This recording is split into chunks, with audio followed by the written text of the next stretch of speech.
cinnamon, honey, lemon, cream. Do those sound like ingredients you would add to a sausage? Well, in today's episode here at Celebrate Sausage, we are going to be making a Catalonian creation known as Butifarra Dulce, the sweet Catalonian sausage. It's going to be absolutely amazing. Let's get started. For the casing, we're going to use a 32-35 millimeter hog casing that's been rinsed and flushed. And this will produce a nice thick sausage. This came from the sausage maker. They do sell the entire spectrum of sizes if you need some casings. This is going to be soaking in water that has baking soda in it to make it nice and slippery. And we're going to let it soak in the fridge overnight. It's now the next day, and this is the meat that we're going to be using for this Butifarra Dulce. 100% pork. In this case, I'm using pork shoulder and some pork back fat. You might recognize this. This is the money. All right. We're going to cut this up into pieces that are a little more manageable, small enough to fit into the head of your grinder. I like cutting my pieces up fairly small because I've noticed that it does grind better.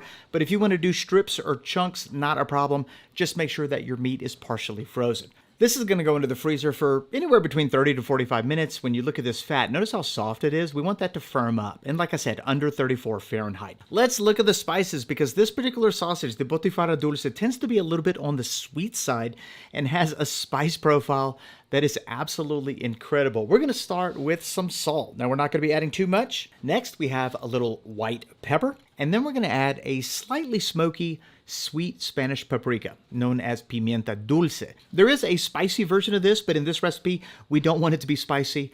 We want it to be dulce or sweet. And I will put a link in the description box below if you need some of this paprika. It's an absolute must if you want to make Catalonian or Spanish-style sausages. Next, we're going to add some cinnamon. Our final ingredient is a little bit of a binder, totally optional. I'm using potato starch, a binder that I tend to favor. And honestly, it has more to do with availability than anything else. You can add this or not, or you can use your own binder like non-fat dry milk or whatever you want. This is a little dry sherry.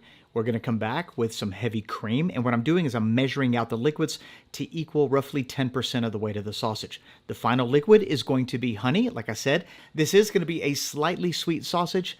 And there we go. That's our liquids, our spices. And notice right there we have some lemon zest.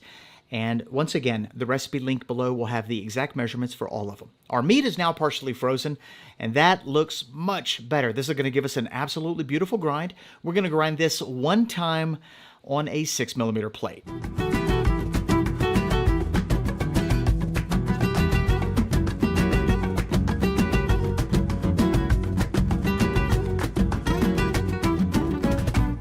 All right, I like it. Very good. Beautiful grind. Let's get this mixed up.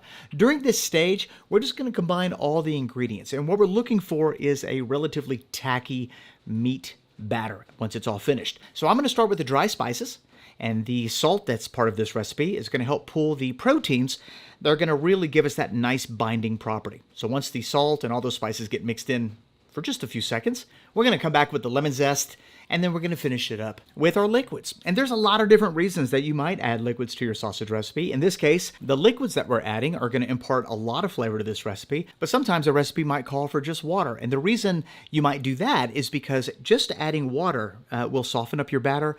It'll make it easier to mix, easier to stuff, and the end result will actually be a juicier product. So it's always good to add a little liquid to your recipe, and later I'll make a full-blown video as to exactly how much liquid you should be adding. Look at this. This meat mixture looks amazing. I'm going to turn my hand over right quick. Sticks there all day long. We know this is ready. It's time to get it into its casing. And I'm going to tell you right now, this smells incredible. I don't know if you guys remember the video that we made a little while back, maybe a couple years ago, called the eggnog sausage. While this isn't exactly like the eggnog sausage, it sure does smell very similar, and I'm kind of loving it. So let's get our casing on there. Remember, we are going to be using that extra thick 32-35 millimeter casing, and I want you to look at the casing when I put my fingers in it. Okay, so notice that it's not as translucent as some of the other casings that we've shown. It is translucent, but I'm noticing it's a little more yellow than normal. And there are certain parts of the casing that tend to be a little bit thicker than most. So if I kind of work my way down the casing a little bit, you start to see that soften up a bit. And so when I'm met with a situation like this, what I'll typically do is I'll put that in on the horn first, so that that's the very last part that I use. And watch this, when we get to the complete other side of that casing, you'll notice that it is not quite as yellow and certainly a lot more translucent. Do you see that? I don't know if you can notice a difference. Anyway, I do notice that when they tend to be tinted a little more yellow or they're a little bit thicker on one end, then you might run into some issues where they're not going to be nearly as snappy or as tender. So I tend to stick with a very thin-walled, very translucent part of the casing. All right. Anyway, if you have any questions about that, let me know. Or if you want to see a dedicated video of, what they look like side by side, let me know. I'll make that happen as well. Nice and easy. That's the name of the game here. With our thumb and our index finger, we're gently pressing on the end of that horn, and we're letting the meat very naturally pull the casing off of the horn. It's not backfilling. It's coming off very easy. The more pressure I put with my thumb and index finger, the tighter the casing is going to get filled. And when we come in a little bit closer, check out the end of the horn and where the meat is. Notice how it's not backfilling, right? So as the meat's coming out, the casing is flowing off the horn with it. And this is the perfect amount of pressure for the sausage. Doing this one particular step does take a little bit of practice. In the beginning, this step might give you a lot of problems, but don't give up. Once you get the feel for it, once you know what you're looking for, then it'll start to make sense. Let's go ahead and empty out whatever is remaining in that horn with the stuffing horn cleaner. Great tool. I literally use that every time I make sausage, and it's now time to link this sausage. So look at this. What a fat, plump sausage this has turned out to be. As far as link size go, you can make it whatever you want. I think I'm going to do about 6-inch links. Pinch it with my right hand till my fingers touch, and then I'm going to twist it 3 times forward. Give it a little squeeze, make sure I'm not too tight. There we go. Next link, once again, pinch it with my right hand till my fingers touch, and then I'm going to twist it 3 times towards me. Okay, lots of different techniques when it comes to linking a sausage, but the one I use most often is alternating the way I twist. 3 times forward, 3 times backwards, things like that. I do want to grab a sausage pricker and prick this a couple times. This will allow for any kind of expansion so our sausage doesn't rupture during the cooking process. And once you get it pricked, you can technically cook this now. I mean, it is a fresh sausage, but I want to let it sit in the fridge overnight. It is getting late, and I want to cook this the way that it's meant to be cooked, with caramelized apples and sugars and all this beautiful stuff. Besides, leaving it in the fridge is going to firm up the casing, and it's going to allow all those flavors to come together. I'll see you tomorrow. It's now the next day, and it's time to cook up this sausage. In a hot skillet with a little bit of oil, we are going to sear each side. We're looking for a little bit of color, that Maillard reaction. Once you have that, you can then go ahead and add the rest of your ingredients. So you're going to add the peel of 1 lemon, a couple small cinnamon sticks, 2 tablespoons of sugar, and then a combination of water, sweet wine, and honey. And that's what that should look like. Our fire right now is on a medium-low, and I just want this to come to a very gentle simmer. Let's get the rest of that honey in there. Okay, absolutely beautiful. We'll give this a cover, cook it for a few minutes more. Keep the fire level fairly low. We don't want to overcook the sausage. Notice that it's just very gently simmering. This is about perfect. At this stage, we're going to add our apples, and we've got roughly 3.5, 4 apples. A nice sweet apple will do just fine. Give it a cover and cook it for a few minutes more. The internal temperature of my sausage at this point is about 130 F, so we're not quite yet done. Instead of continuing to cook in this liquid with the apples, what we're going to do is we're going to pull the sausage and finish it in the oven.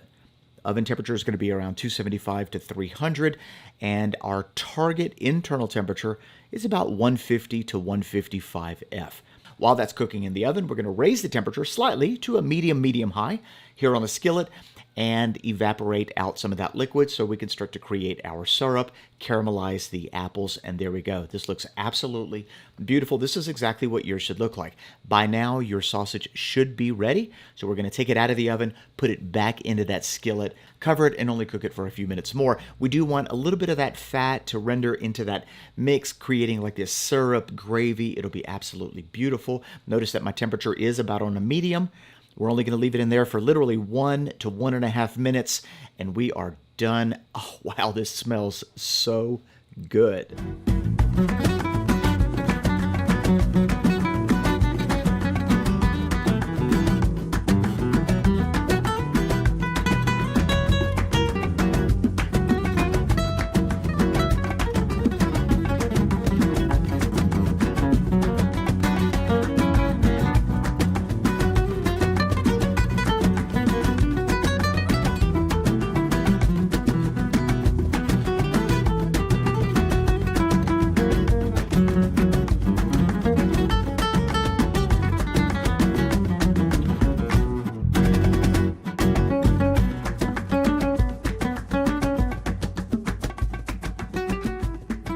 All right, guys, we've got the Butifarra Dulce, or the sweet sausage from Catalan.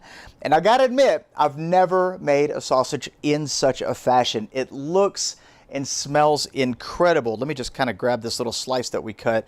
And I got syrup on it, but I'm gonna show you like this. Look at this. It is so incredibly juicy.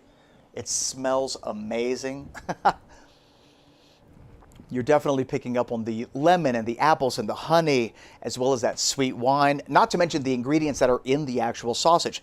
Word of caution though, with this particular sausage, it's very easy to overcook your sausage. If you let it simmer the entire time in the liquid with the apples until the liquid reduces into a syrup, you could fat out your sausage, especially if your fire's too hot. The way you saw me cook it here, give it a quick pan sear, simmer it until you get to about 130 F, and then finish it in the oven at a very low temperature, 275 to 300 F.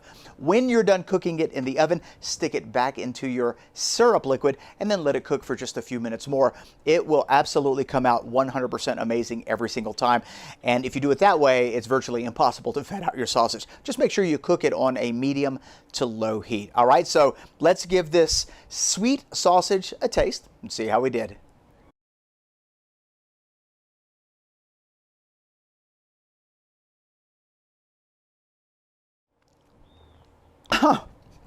Wow, I have never had a sausage like this. This is incredibly unique and very, very tasty. It's kind of like a dessert sausage, but I wouldn't say the sausage is overly sweet.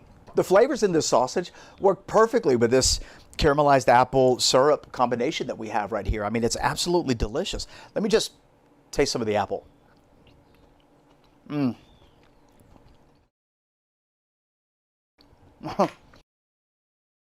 Eat them together. I mean, it works. It's absolutely beautiful. I'm going to go in again, but this time at the same time, a little sausage and apple.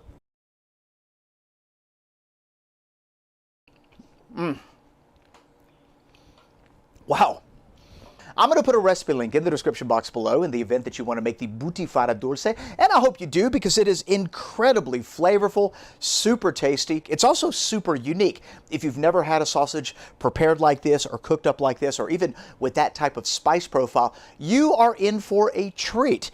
It's also quite easy to make, if I must add. It's a fresh sausage, and so you don't have to worry about long cure times or smoking or anything like that. So this is a great sausage for beginners. Let me know in the comment section below if you have any questions. And if you enjoyed this video, got something out of it in any way, or if you're Catalonian and you think that my Butifarra Dulce looks acceptable, give this video a thumbs up. If you're new to this channel and you enjoy this type of content, hit that subscribe button and that notification bell because we're uploading a brand new sausage making video every day through the month of October. It's absolutely epic and I don't want you to miss a single episode. In tomorrow's video, we're heading over to Malta. Can you guess what we're going to be making? We'll find out tomorrow. Thanks for being here. We'll see you then. Bye-bye.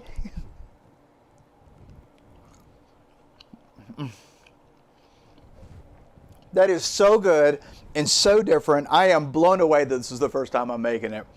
We're going to definitely make more of that.